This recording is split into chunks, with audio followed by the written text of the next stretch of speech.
Hello' student, welcome to Shiva Pathshala. আজি তোমালোকৰ সমাজ বিজ্ঞানৰ যিটো ৰাজনীতিৰ প্ৰথম অধ্যায়টো আছে সেইটো আলোচনা কৰিম। চোৱা, তোমালোকৰ এইটো চেপ্টাৰৰ যিমান অনুশীলনীৰ কুৱেশ্যন আছে সেইটো আলোচনা কৰিম, গতিকে ভিডিঅ'টো চাই থাকা। প্ৰথমতে চোৱা, অতি চমু উত্তৰৰ প্ৰশ্নখিনি। প্ৰশ্ন নম্বৰ 1, একদলীয় শাসন ব্যৱস্থা থকা এখন দেশৰ নাম লিখা। চোৱা, ইয়াৰ উত্তৰ হ'ব চীন হ'ল একদলীয় শাসন ব্যৱস্থা থকা এখন দেশ। 2, আমেৰিকা যুক্তৰাষ্ট্ৰত থকা দলীয় ব্যৱস্থাটো কি? উত্তৰ, আমেৰিকা যুক্তৰাষ্ট্ৰত থকা দলীয় ব্যৱস্থাটো হ'ল দ্বিদলীয়। 3 নম্বৰ কুৱেশ্যন চোৱা, যে ৰাজনৈতিক দলৰ দুটা বৈশিষ্ট্য লিখা। উত্তৰ, ৰাজনৈতিক দলৰ দুটা বৈশিষ্ট্য হ'ল সংগঠন আৰু এটা হ'ল নীতি আদৰ্শ আৰু আঁচনি। 4 নম্বৰ কুৱেশ্যন চোৱা, যে ৰাজনৈতিক দলৰ এটা প্ৰধান কাৰ্য উল্লেখ কৰিব দিছে। উত্তৰ, ৰাজনৈতিক দলৰ এটা প্ৰধান কাৰ্য হ'ল জনমত গঠন কৰা ৰাজনৈতিক দলৰ এটা প্ৰধান কাৰ্য। 5 নম্বৰ চোৱা, অসমৰ এটা আঞ্চলিক দলৰ নাম লিখা। উত্তৰ, অসমৰ এটা আঞ্চলিক দলৰ নাম হ'ল অসম গণ পৰিষদ। 6 চোৱা, ঝাৰখণ্ডত মুখ্য আঞ্চলিক দলটো কি? উত্তৰ, ঝাৰখণ্ডৰ মুখ্য আঞ্চলিক দলটো হ'ল ঝাৰখণ্ড মুক্তি মৰ্চা। 7 চোৱা, UPAৰ সম্পূৰ্ণ অৰ্থ কি? উত্তৰ, UPAৰ সম্পূৰ্ণ অৰ্থ হ'ল ইউনাইটেড প্ৰগ্ৰেছিভ এলায়েন্স। ইয়াৰ পিছত চোৱা, নেক্সট 8 নম্বৰ কুৱেশ্যনটো, যে ভাৰতবৰ্ষৰ প্ৰথম ৰাজনৈতিক দল কোনটো? উত্তৰ, ভাৰতবৰ্ষৰ প্ৰথম ৰাজনৈতিক দলটো হ'ল ভাৰতীয় জাতীয় কংগ্ৰেছ।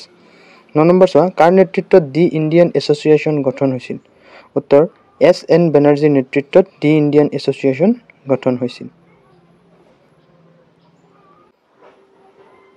এতিয়া চোৱা 10 নম্বৰ কুৱেশ্যনটো, যে ভাৰতৰ জাতীয় কংগ্ৰেছৰ প্ৰথম সভাপতি কোন আছিল? উত্তৰ, ভাৰতৰ জাতীয় কংগ্ৰেছৰ প্ৰথম সভাপতি আছিল উমেশ চন্দ্ৰ বেনাৰ্জী।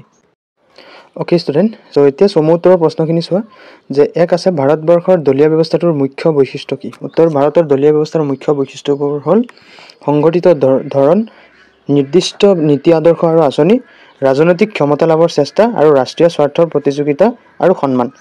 2 নম্বৰ কুৱেশ্যনৰ এনচাৰ চোৱা, যে গণতান্ত্ৰিক ৰাষ্ট্ৰৰ বাবে কোন ধৰণৰ দলীয় ব্যৱস্থা অধিক উপযোগী? উত্তৰ, গণতান্ত্ৰিক ৰাষ্ট্ৰ এখনৰ বাবে দ্বিদলীয় ব্যৱস্থা অধিক উপযোগী, কাৰণ ইয়াত চৰকাৰ গঠন সলনি হোৱাৰ সম্ভাৱনা কম আৰু স্থিৰতা বজাই থাকে। 3 চোৱা, যে ৰাজনৈতিক দলৰ 4টা বৈশিষ্ট্য লিখা। উত্তৰ, ৰাজনৈতিক দলৰ 4টা বৈশিষ্ট্য হ'ল সংগঠন, নীতি আদৰ্শ আৰু আঁচনি, ক্ষমতা লাভৰ আকাংক্ষা আৰু ৰাষ্ট্ৰীয় স্বাৰ্থৰ প্ৰতি সন্মান। ইয়াৰ পিছত চোৱা ষ্টুডেণ্ট, 4 নম্বৰ কুৱেশ্যনটো, যে 5টা আঞ্চলিক ৰাজনৈতিক দলৰ নাম লিখা। উত্তৰ, DMK, AIDMK তামিলনাডু, আকালি দল পাঞ্জাৱ, তেলেগু দেশম অন্ধ্ৰপ্ৰদেশ আৰু শিৱসেনা মহাৰাষ্ট্ৰ। ইয়াৰ পিছত ষ্টুডেণ্ট 5 নম্বৰ কুৱেশ্যনটো চোৱা, যে মৰ্চা চৰকাৰ বুলিলে কি বুজা? যেতিয়া কোনো এটা দল একক সংখ্যাগৰিষ্ঠতা নাপায় আৰু কেইবাটাও দল একত্ৰিত হৈ চৰকাৰ গঠন কৰে, তাকে কি বোলে? মৰ্চা চৰকাৰ বোলে। এতিয়া দীঘল প্ৰশ্নৰ উত্তৰখিনি চোৱা, যে সংযুক্ত চৰকাৰ বুলিলে কি বুজা? সংযুক্ত চৰকাৰ কি পৰিস্থিতিত গঠিত হয়? উত্তৰ, যেতিয়া কোনো এটা বিশেষ ৰাজনৈতিক দলে একক সংখ্যাগৰিষ্ঠতা লাভ নকৰে আৰু স্বতন্ত্ৰভাৱে চৰকাৰ গঠন কৰিবলৈ অক্ষম হয়, তেতিয়া কেইবাটাও ৰাজনৈতিক দল একেলগ হৈ চৰকাৰ গঠন কৰে। এনেধৰণৰ চৰকাৰক সংযুক্ত চৰকাৰ বা মৰ্চা চৰকাৰ বোলা হয়। সংযুক্ত চৰকাৰত অংশগ্ৰহণ কৰা দলবোৰৰ নীতি আদৰ্শ ভিন্ন হ'লেও ক্ষমতা দখলৰ উদ্দেশ্যে তেওঁলোকে নিজৰ স্বাৰ্থ আৰু আদৰ্শৰ পৰা কিছু আঁতৰি উমৈহতীয়া লক্ষ্য নিৰ্ধাৰণ কৰি জোট গঠন কৰে আৰু যৌথভাৱে শাসনৰ দায়িত্ব গ্ৰহণ কৰে। 2 চোৱা, যে সংযুক্ত অথবা মৰ্চা চৰকাৰৰ 2টা গুণ আৰু 2টা দোষ। উত্তৰ, সংযুক্ত চৰকাৰৰ 2টা গুণ হ'ল পৰিস্থিতি আৰু সময় উপযোগিতা। ৰাজনৈতিক পৰিস্থিতি আৰু প্ৰয়োজন অনুসৰি এনে চৰকাৰ গঠন কৰি দেশত স্থিৰতা আনিব পাৰি। আৰু দ্বিতীয় হৈছে জাতীয় ঐক্য সংহতি। বহুত দল একেলগে কাম কৰাৰ ফলত পৰস্পৰৰ মাজত বুজাবুজি বৃদ্ধি পায় আৰু যাৰ ফলত ঐক্য আৰু সংহতি মজবুত হয়। দোষ হ'ল যে দুৰ্বল চৰকাৰ সকলো দলক সন্তুষ্ট ৰাখিব লগা হোৱাত দৃঢ় সিদ্ধান্ত ল'বলৈ অসুবিধা হয় আৰু দীৰ্ঘম্যাদী আঁচনিসমূহ স্থায়িত্ব কম হোৱাত দীঘলীয়া সময়ৰ আঁচনি সফলভাৱে সম্পূৰ্ণ নোহোৱাৰ সম্ভাৱনা থাকে।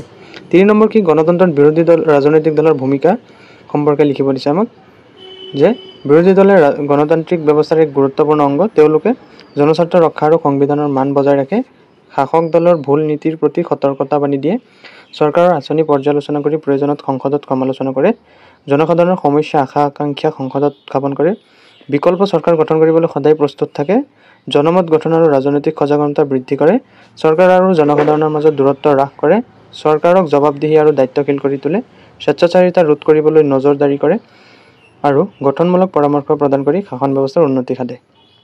4 নম্বৰ কুৱেশ্যন চোৱা, আঞ্চলিক ৰাজনৈতিক দলৰ জন্মৰ মূল কাৰণসমূহ আমাক লিখিব দিছে।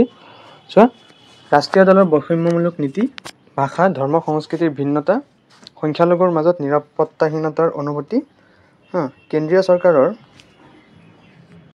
অধিক কেন্দ্ৰীকৰণ আৰু সম্পদ নিয়ন্ত্ৰণৰ প্ৰৱণতা, সকলো ৰাজ্যৰ ক্ষেত্ৰত সমদৃষ্টিৰ অভাৱ আৰু ৰাষ্ট্ৰীয় দলৰ ৰাজ্যিক নেতাসকলৰ দুৰ্বলতা। 5 নম্বৰ কুৱেশ্যন কি দিছে চোৱা, যে গণতান্ত্ৰিক ৰাষ্ট্ৰত ৰাজনৈতিক দলৰ প্ৰয়োজনীয়তা সম্পৰ্কে লিখা।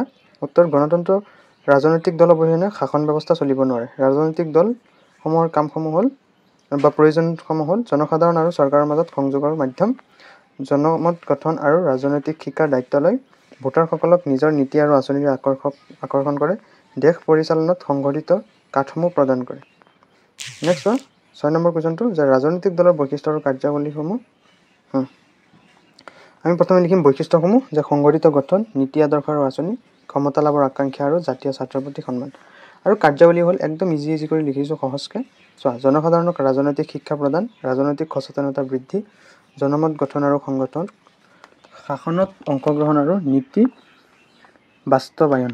ইয়াৰ পিছত 7 নম্বৰ কুৱেশ্যনটো চোৱা যে সংযুক্ত চৰকাৰৰ বৰ্তমানৰ ব্যৱস্থাৰ বৰ্তমান সময়ৰ বিশেষ গুৰুত্বৰ কাৰণ কেইটা আলোচনা কৰা। উত্তৰ ৰাজনৈতিক দলৰ সংখ্যা বৃদ্ধি, একক দলৰ প্ৰাধান্য হ্ৰাস আৰু পুনৰ নিৰ্বাচনৰ খৰচ আৰু সময় নষ্ট এৰাই চলা, আঞ্চলিক প্ৰতিনিধিত্ব নিশ্চিত কৰা।